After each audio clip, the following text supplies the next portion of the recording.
Чи нөгөө санаж байна уу? Бол дахын нэг клип байдаг шүү дээ. Хил дээр дэлбэрээд идэг нэг хүн.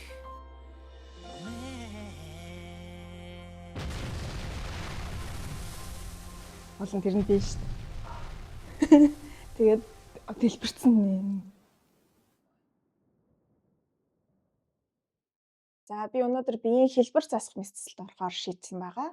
Миний хувьд төрснөөс хойшоо огцом тархалт болон за яг энэ хэсгээр ялангуяа нөгөө six pack маань бүр ингээд нилээн ингээд сунаад идэх ч гэсэн дээрэс нь маш их язралттай.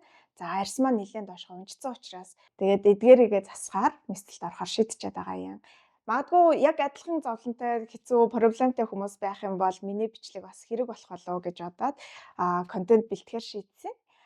Мэслийн хувьд болохоор тийм хөнгөн мэс засал биш, бас тодорхой хэмжээнд хүнд мэс засал учраас эмнэлгээ сонгохдоо болохоор хамгийн нэгдүгээрт аюулгүй байдал, хоёрт нь эмчийн туршлага гэдэг энэ хоёр үзүүлэлтээр Монжонгоо сайхны мэслийн эмнэлгээг сонгосон байгаа.